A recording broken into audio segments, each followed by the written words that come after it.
In today's video, I'm going to teach you how to cancel a Zendesk subscription. If you find this useful, consider subscribing and liking the video. All right, let's get started. First, you'll want to log in to your Zendesk account. Navigate to the Zendesk website, and once there, look for the Sign In button at the top right corner. Clicking this will prompt you to enter your admin credentials. Go ahead and log into your account. This is essential as only admins can access subscription settings. Once you're logged in, the next step is to head over to the Admin Center. You should see a section on your dashboard labeled Zendesk Products. Within that section, click on the option for Admin Center. This is where all of your administrative tasks can be managed in one place.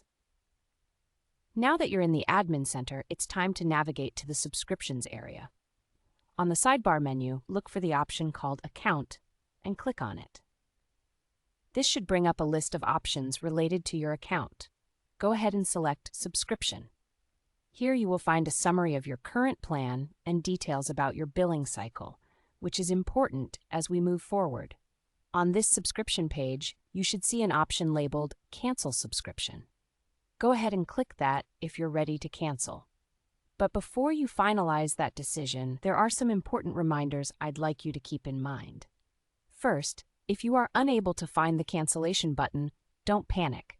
Sometimes this option may not appear for users who are on a specific promotional plan, a free trial, or if you have unique contract terms. If that's the case for you, you'll need to reach out to Zendesk support directly to process the cancellation. They can assist you with any specific requirements you might have based on your plan. Now let's talk about your data. This is critical. Before you finalize your cancellation, you need to understand what will happen to your data once you cancel your subscription. Will your data be permanently lost, or is there a grace period where you could potentially reactivate your account? Make sure to read through any documentation or prompts that Zendesk provides during this process to understand the implications fully. If you've considered all these points and are confident in your decision, go ahead and proceed with canceling. And that's it. You now know how to cancel your Zendesk subscription. Remember, if you run into any challenges, the support team is there to help you out, so don't hesitate to reach out. I hope you found this video helpful. If you did, please take a moment to subscribe and like the video so we can continue providing you with informative content. Thank you for watching.